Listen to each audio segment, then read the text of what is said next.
en este país. Entonces creo que es una política que promueve y promulga la inestabilidad emocional de los migrantes para evitar que continúen en el país, e incluso es una política sí comunicacional para evitar que las personas vayan a Estados Unidos con intención de quedarse. Esto además se inscribe, digamos, en medio de una serie de políticas. El presidente Donald Trump, el primer día de su gobierno, firmó una orden ejecutiva y en esa orden ejecutiva eliminaba la ciudadanía por nacimiento. Esto generó una ola de rechazo, hubo jueces federales que rechazaron esa decisión. Sin embargo, la Corte Suprema de Justicia de los Estados Unidos recientemente eliminó de hecho la ciudadanía por nacimiento al otorgarle la razón a Trump. ¿Podemos explicar y conversar sobre este tema? Una de las tantas órdenes ejecutivas que firmó el 20 de enero sí iban direccionadas a eliminar el ius civilis o el ius sanguinis que se utiliza en Estados Unidos, que también está contemplado dentro de la legislación venezolana como el derecho a la nacionalidad por nacimiento, y en el caso de los venezolanos nuestra Constitución establece que incluso hijos de venezolanos tienen el derecho a tener la nacionalidad en Estados Unidos, es por nacimiento en el territorio americano.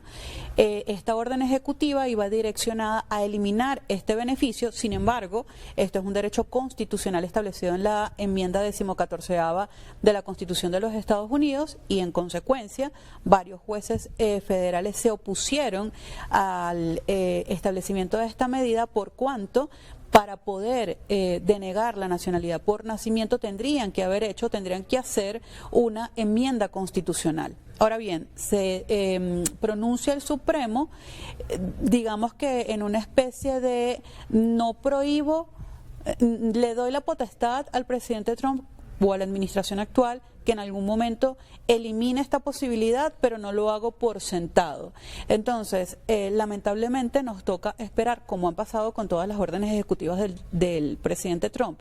Lo más seguro es que van a haber organizaciones promigrantes que sigan contra esta medida, porque repito, el derecho a la nacionalidad por nacimiento está en la Constitución de la República. Legislar sobre la Constitución de la República Americana sin que ésta tenga una enmienda deja en entredicho lo que diga el Supremo. Además es un derecho que está consagrado desde hace más de 160 años dentro de los Estados Unidos. Sí. Y digamos quedan como en un limbo. Escuchábamos unas noticias del día martes donde la administración del presidente Trump decían que le iban a comenzar a aplicar a finales de julio.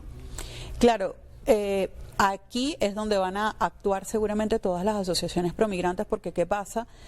No recaería esta medida en todas las personas que hubieran nacido en Estados Unidos antes del 9 de julio, pero sí a todas las personas que nazcan en Estados Unidos después de esa fecha. ¿Qué va a pasar? Vas en contra de la Constitución, estás violando un derecho constitucional, no has realizado una enmienda a la Constitución, específicamente en esa enmienda anterior, que es la 14ª.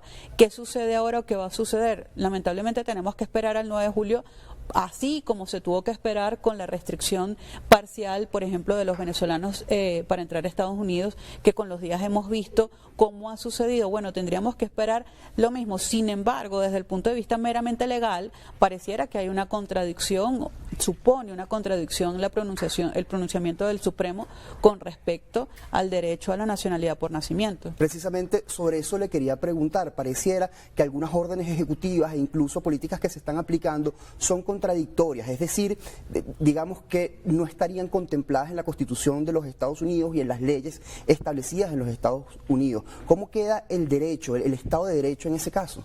A ver, podemos poner como ejemplo que seguramente vamos a entrar en la conversación el tema de los venezolanos que fueron deportados al SECOT. ¿Dónde está el derecho al debido proceso, el debido proceso, el derecho a la representación legal y la presunción de inocencia?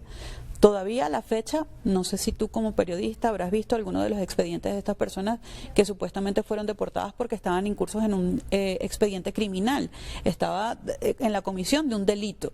Yo no he visto todavía, no sé si tú lo habrás visto, alguna notificación, alguna noticia, alguna información oficial que indique que alguno de estos venezolanos estaba en la comisión de un delito.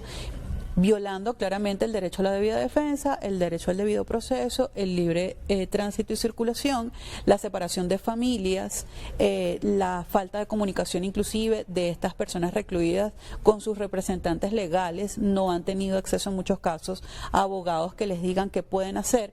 Tampoco ha habido un pronunciamiento oficial de organizaciones internacionales. ¿Qué pasa con Human Rights Watch, por ejemplo, o con la Organización de Naciones Unidas? ¿De qué forma se han pronunciado para colaborar en el sentido de que estas personas pudieran ser regresadas a Venezuela, por ejemplo?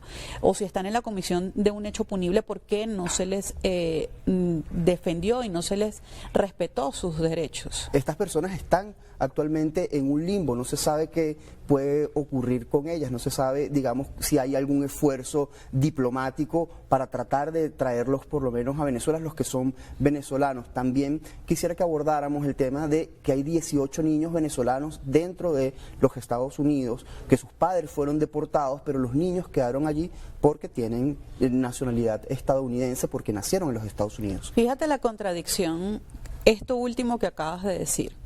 El presidente Donald Trump firma una orden ejecutiva el 20 de enero donde elimina el derecho a la nacionalidad por nacimiento. Y hay 18 niños que permanecen en Estados Unidos porque nacieron en esa jurisdicción. Entonces, la contradicción entre quiero eliminar el derecho al nacimiento, pero aquellos niños que nacieron en este territorio yo los mantengo en un supuesto o en una supuesta defensa de los intereses, el interés superior del niño. Hay una contradicción abiertamente clara con respecto a la postura donde se contradicen repito, quiero quitar la nacionalidad por nacimiento, pero al mismo tiempo dejo aquí niños que se supone que no quiero que tengan la nacionalidad americana. La separación del seno familiar de un niño tiene implicaciones gravísimas desde el punto de vista psicológico del crecimiento, desarrollo y desenvolvimiento del niño, y lo que habría que tomar en consideración sería lo ideal, y es lo propio, lo que ordena la ley, es el interés superior del niño. ¿Por qué no han sido intentados procesos de reunificación familiar y por qué los padres de estos niños siguen detenidos, que ya lo habíamos hablado, y por qué estos niños siguen en Estados Unidos? ¿Hay violación de los derechos humanos en este caso? Me lo responde por favor al regreso de la pausa comercial. Nosotros vamos a hacer un muy breve corte. Quédese con Entrevista Venevisión, ya venimos.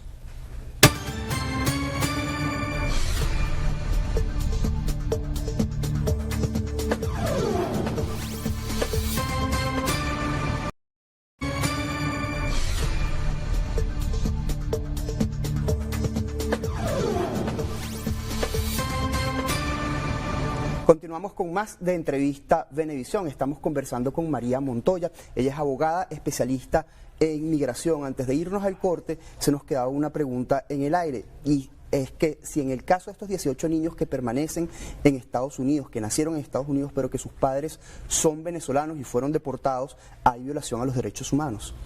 Hay violación de los derechos del niño, empezando por allí, y por supuesto violación de los derechos humanos cuando se contempla, repito, que el interés superior del menor es permanecer dentro del núcleo familiar, y no había o no hay, o yo no he visto, o no hemos visto ningún expediente criminal donde digan, por ejemplo, que esos padres representaban un peligro para el desarrollo de estos menores. Quiero aprovechar la oportunidad, si me lo permites, para comentar algunos casos emblemáticos en este sentido. Kilmar Abrego García, que es un salvadoreño deportado erróneamente y que luego fue devuelto tras una orden de la Corte Suprema, aunque enfrentó nuevos cargos. Su caso evidencia una falla en el sistema de justicia. Daniel Lozano Camargo, que es un venezolano en Houston, deportado a pesar de tener un arreglo legal que protegía su estatus y que hoy permanece en el SECOT. Audrio es un venezolano que fue deportado a pesar de su condición de refugiado.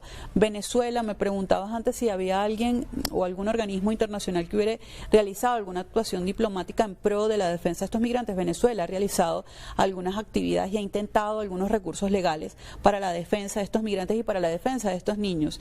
Hay un solo caso que tiene precedente, que es el caso de la niña Maydelis, si recuerdo bien el nombre de esta nené que fue regresada regresado a Venezuela al seno de su familia, pero lamentablemente quedan estos otros 18 niños en manos del Estado americano, que no sabemos si están en estado de protección, en familias temporales, cómo son esas familias o qué protección se les está dando a estos menores cuando uno de sus progenitores se encuentra recluido y sin posibilidad aparentemente de que sea devuelto a su nación.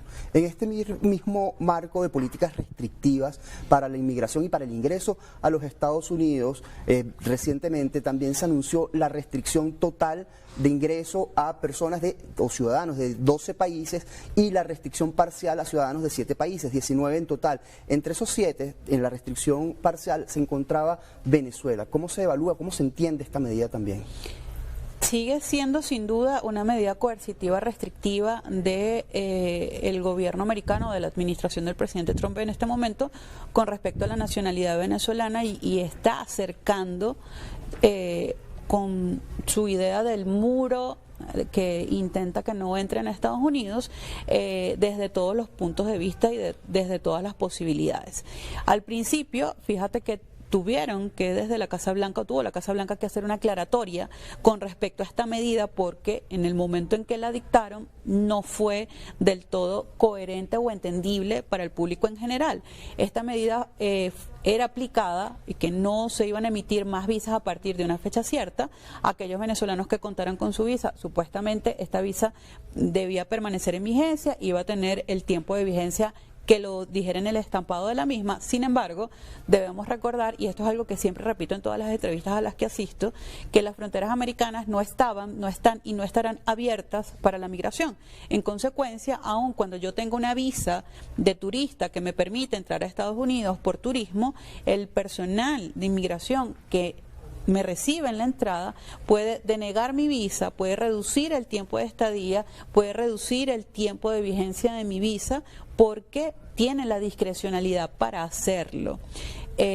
Todos los países son soberanos en sus políticas y por supuesto que esta es una demostración de ello, lo que no quiere decir que para nosotros sea positivo, y hablo nosotros como el gentilicio venezolano, y a los ojos del derecho internacional tampoco lo es. Doctora, muy rápidamente porque ya se nos acabó el tiempo de la entrevista, yo sé que es una pregunta muy obvia, ¿tienen derechos los migrantes? Por supuesto, el migrante tiene todos los derechos de cualquier ser humano. Primero el derecho a la vida, el derecho a la libertad, el derecho a poder solicitar refugio en un país que le permita vivir dignamente, y además que emigrar es un derecho, no es un error ni una equivocación, y ningún ser humano puede considerarse como ilegal. Gracias por la conversación, doctora. Siempre a la orden. María Montoya, abogada especialista en migración. A ustedes, gracias por su atención. Sigan con más de Noticias Venevisión.